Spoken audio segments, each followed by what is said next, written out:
Bismillahirrahmanirrahim. Assalamualaikum warahmatullahi wabarakatuh. Halo, selamat datang kembali di DT Uma Bercerita.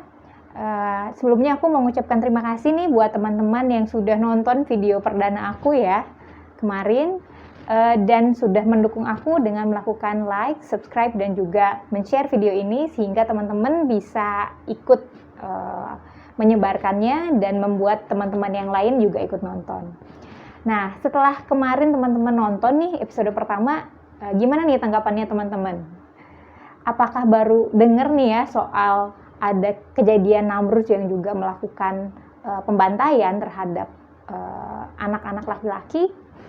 Dan juga kita bisa tahu ya ternyata bahwa di usia yang masih kecil, Ibrahim ini ternyata sudah sangat kritis ya, sudah begitu analitik terhadap lingkungannya. Jadi sudah melihat gimana sih lingkungannya, dia memperhatikan baik-baik bagaimana lingkungannya dan dia punya rasa ingin tahu yang sangat besar ya.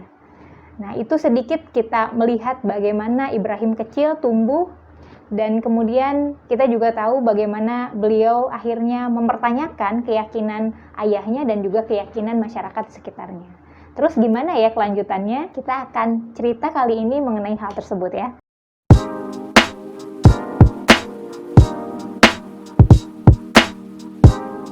Nah, jadi setelah Ibrahim yang berumur 7 tahun pada saat itu bertanya kepada ayahnya gitu ya dengan mengatakan bahwa ayah apa ini?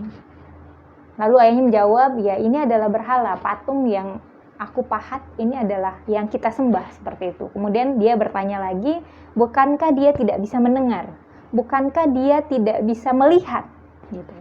Dan pada saat itu ayahnya tidak mengiyakan dan juga tidak melakukan penyangkalan ya, tidak menolak dan juga tidak mengiyakan. Tapi pada saat itu ayahnya berkata, ini bukan soal itu ya, bukan perkaranya, bukan bicara mengenai kebenaran lagi, tapi ayahnya bicara mengenai bagaimana secara realistis ayahnya membutuhkan penghidupan gitu ya. Jadi ini bicara mengenai ekonomi begitu. Jadi ayahnya kita lihat adalah sosok yang secara keadaan terhimpit gitu ya.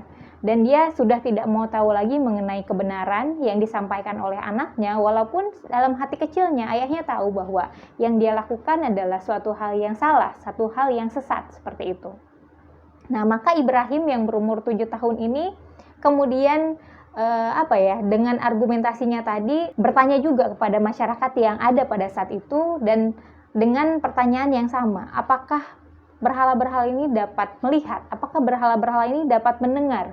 Apakah kalau kalian berdoa, dia dengar nggak doa kalian? Begitu kata Ibrahim kepada orang-orang ini. Dan lagi-lagi orang-orang ini, masyarakat Babilonia hanya mengatakan bahwa inilah tradisi.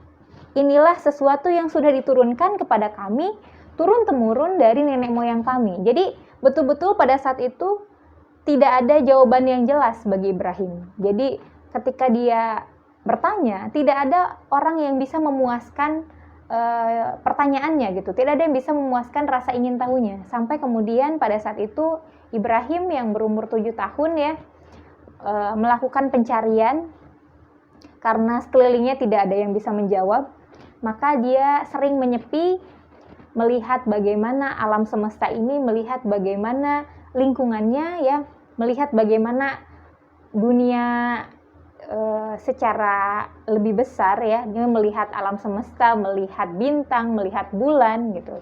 Dan pada saat itu dia punya keyakinan, dia melakukan eksplorasi gitu ya, ketika dia melihat bahwa ada bintang di malam hari dan itu begitu bercahaya dan dia terpukau dengan cahayanya, maka Ibrahim pada saat itu berkata, oh mungkin ini adalah Tuhanku karena dia begitu bercahaya, seperti itu.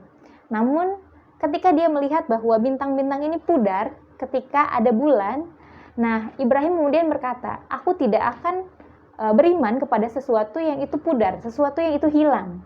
Lalu dia melihat bulan, mungkin ini yang akan menjadi Tuhanku, begitu kata Ibrahim. Namun dia kembali kecewa ketika melihat bahwa bulan ini ternyata sama fananya gitu. Ketika bulan ini ternyata harus menghilang saat matahari muncul di pagi hari. Maka dia kemudian memiliki kesimpulan yang lain. Oh, berarti bulan ini bukanlah Tuhan. Karena aku tidak akan mau beriman kepada sesuatu yang itu tidak muncul ketika aku butuh, seperti itu. Masa sih gitu ya, kata Ibrahim, masa sih dia harus nunggu malam dulu untuk mau berdoa begitu. Makanya dia kemudian punya kesimpulan yang lain bahwa oh mungkin matahari yang ini adalah Tuhannya. Namun pada saat itu ketika dia melihat bahwa matahari juga kemudian akan tenggelam di sore hari, dia merenung dan berkata bahwa ternyata ada yang lebih besar dibandingkan bintang, bulan, dan matahari. Ada yang lebih besar dibandingkan manusia itu sendiri.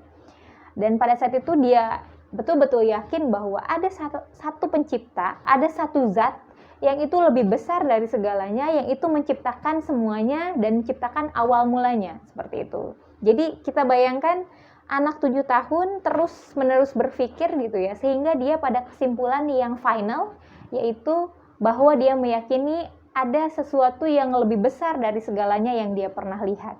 Dan dia yakin itu adalah yang Maha Esa, dia adalah yang Maha Kuasa, seperti itu. Nah, jadi kita bisa melihat perjalanan panjang dari Ibrahim yang begitu muda, dia sudah melihat lingkungannya, dia sudah bertanya-tanya, dia bertanya kepada masyarakat, dia bertanya kepada orang tuanya, tidak ada yang bisa menjawab pertanyaannya, maka dia melakukan kontemplasi, dia melakukan refleksi gitu ya, sampai dia menemukan jawabannya dan dia yakin dengan jawabannya itu. Nah, hari berganti ya, dia sudah menjadi sosok yang muda, pemuda, yang ganteng, yang gagah gitu.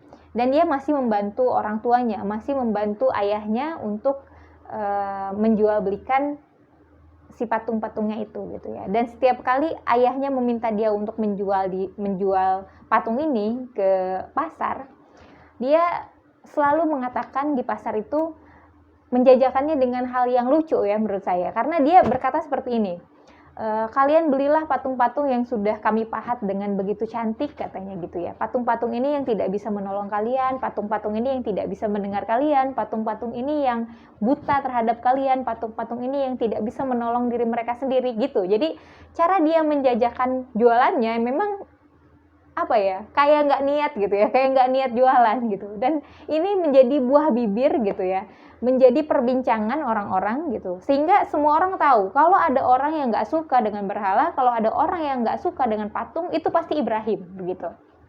Saking kelihatan banget gitu ya, betapa dia begitu keras gitu ya, betapa dia begitu melawan terhadap apa yang menjadi tradisi pada saat itu. Tapi orang-orang sudah tidak mau tahu ya, ya udahlah biarin aja gitu. Yang penting kita tidak terganggu dengan Ibrahim. Nah, sampai pada satu kondisi pada saat itu ada festival besar yang diadakan di kota gitu. Dan pada saat itu orang-orang pada pergi kepada festival itu dan meninggalkan kuil yang biasanya itu mereka datangi untuk mereka sembahyang, seperti itu. Pada saat itu Ibrahim ditanya atau diajak gitu ya, ayo ikutan festival gitu. Tapi Ibrahim pada saat itu menolak dan dia berbohong dengan mengatakan bahwa aku nggak mau ikut, aku lagi sakit, katanya seperti itu. Dan para tafsir mengatakan ini merupakan satu kebohongan dari Ibrahim gitu ya, dari 3 kebohongan yang pernah dilakukannya. Jadi seumur hidup Ibrahim alaihissalam hanya pernah berbohong 3 kali dalam hidupnya. Yang pertama adalah pada saat dia diajak untuk ikut festival dan dia mengatakan bahwa dia sakit. Walaupun sebenarnya beliau pada saat itu sehat, tapi dalam hati kecilnya dia mengatakan aku sakit dalam arti aku sudah muak gitu ya. Aku sudah tidak tahan melihat orang-orang ini, aku sudah tidak tahan melihat kepercayaan mereka terhadap patung-patung ini dan aku akan melakukan pembalasan gitu, kata Ibrahim. Maka Ibrahim muda kemudian datang ke kuil ketika orang-orang sudah pada pergi ya. Orang-orang sudah pergi ke festival itu dan kuil nggak ada yang jaga, nggak ada orang gitu. Di sana dia membawa kapak yang begitu besar, lalu dia melihat berhala-berhala yang ada di sana satu persatu. Saking gemasnya, saking muaknya gitu ya.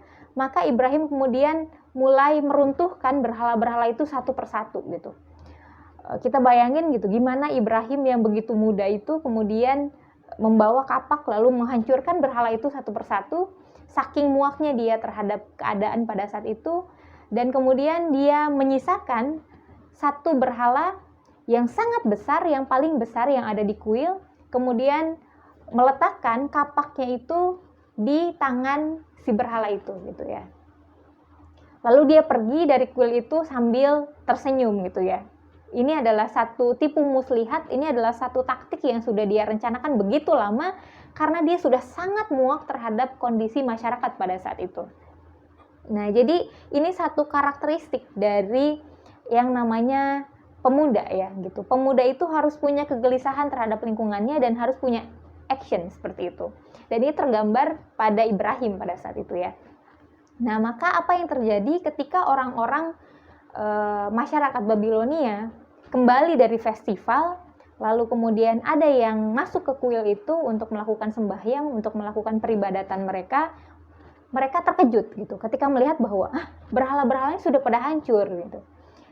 Orang-orang kemudian melakukan investigasi gitu ya. Siapa yang berani melakukan ini? Siapa yang berani menantang kami? Seperti itu. Dan mereka tanpa perlu menunggu lama, tidak perlu ada bukti, tidak perlu ada jejak gitu ya. Mereka sudah tahu bahwa satu-satunya orang yang tidak suka sama berhala di zaman itu adalah Ibrahim. Maka tanpa pikir panjang, tanpa proses hukum yang berbelit-belit ya, tidak ada praduga tak bersalah ya. Maka pada saat itu Ibrahim langsung diciduk lalu ditanyai di satu pengadilan yang sangat besar, yang dimana orang-orang masyarakat Babilonia sudah kumpul di sana. Jadi pengadilannya ini digelar secara terbuka biar orang-orang tahu bagaimana dia diadili seperti itu. Maka hakim pada saat itu kemudian bertanya kepada Ibrahim, "Wahai Ibrahim, kamu kan yang melakukan ini semua? Kamu kan yang melakukan penghancuran terhadap berhala-berhala yang ada di kuil?" Nah, pada saat itu Ibrahim melakukan kebohongan yang kedua. Dia mengatakan bahwa bukan saya yang menghancurkan. Emang ada buktinya? Begitu kata Ibrahim. Kemudian hakim bertanya, "Loh, bukannya sudah jelas rekam jejaknya bahwa selama ini yang gak suka dengan berhala ya kamu, siapa lagi?" gitu kan. Nah, Ibrahim kemudian berkata, "Enggak, bukan aku kok," gitu ya. "Aku kan lagi sakit, aku lagi di rumah pada saat itu. Aku boro-boro punya kekuatan untuk melakukan penghancuran seperti itu." "Lalu lihatlah kondisi kuilnya," kata Ibrahim. "Bukankah si kapak itu ada di tangan berhala yang paling besar? Coba tanyai dia," katanya itu. "Mungkin dia yang melakukan itu, bukan aku," kata Ibrahim kepada hakim pada saat itu. Dan pada saat itu pula hakim ini tertawa ya. Begitu juga dengan masyarakat Babilonia yang menonton. Kamu jangan bercanda deh gitu ya. Kamu jangan guyon deh gitu. Kamu jangan bikin lelucon. Mana mungkin lah dia yang melakukan itu. Orang dia nggak bisa ngapa-ngapain kok. Begitu kata mereka. Dan pada saat itulah akhirnya Ibrahim melakukan tembakan gitu. Kemudian Ibrahim berkata, "Kalian sudah mengakui sendiri bahwa berhala itu bahkan tidak bisa melakukan apa-apa, dan kenapa kalian malah mau menyembah mereka?" Seperti itu. Dan di sini hakim terdiam, begitu juga dengan masyarakat Babilonia pada saat itu. Jadi mereka benar-benar tertohok gitu ya. Apalagi kalau pada saat itu ada media ya, ada yang meliput, mungkin ini sudah jadi tagline yang begitu besar ya, headline news, bahwa Ibrahim melakukan satu sanggahan yang begitu bikin fenomenal di masa itu dengan mengatakan bahwa bukan aku yang melakukannya tapi berhala gitu. Dan berhala itu ditolak oleh hakim dan juga masyarakat Babilonia dengan mengatakan bahwa tidak mungkin berhala yang melakukannya karena mereka tidak bisa melakukan apa-apa. Ini merupakan pukulan yang sangat jitu pada saat itu.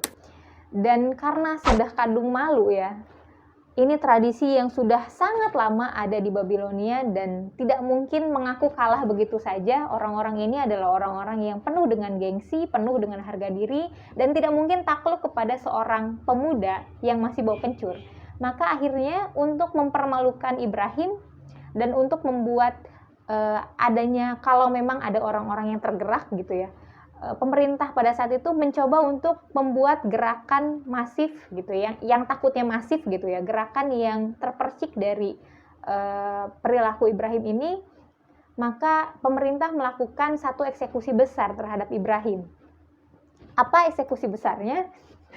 Teman-teman mungkin tahu ya, eksekusi besarnya adalah orang-orang gitu ya yang sangat tidak suka terhadap Ibrahim. Orang-orang yang tidak suka terhadap perlawanan Ibrahim itu harus mengumpulkan satu kayu bakar. Jadi satu negara Babilonia itu ngumpulin kayu bakar. Betapa banyaknya ya kalau kita gambarkan, kalau kita bayangkan, kayu bakarnya aja yang udah dikumpulin sama penduduk Babilonia itu udah seberapa banyak gitu. Dan kemudian kayu bakar yang sudah dikumpulkan ini dinyalakan. Maka nyalanya begitu besar sampai membuat burung itu tidak bisa terbang di atasnya, dan tidak ada seorang pun yang berani mendekat kepada nyala api itu, saking kobarannya begitu besar. Lalu bagaimana kemudian orang-orang ini mengeksekusi Ibrahim? Maka caranya adalah dengan memasukkan Ibrahim ini kepada satu ketapel yang sudah didesain sedemikian rupa sehingga bisa melontarkan seorang manusia.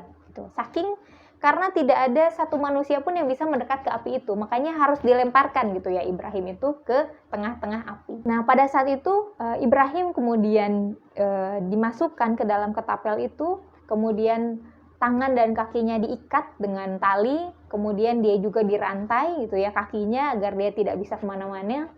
Dan pada saat itu gitu ya, di detik itu ketika dia mau dilontarkan, ketika dia mau dilemparkan dengan ketapel besar itu, pada saat itu juga ada Jibril yang datang kepadanya gitu ya. Menampakkan dirinya Jibril pada saat itu, kemudian berkata kepada Ibrahim, menanyakan kepada Ibrahim, "Wahai Ibrahim, mau aku bantu nggak?" Gitu kata Jibril. Dan apa kata Ibrahim pada saat itu?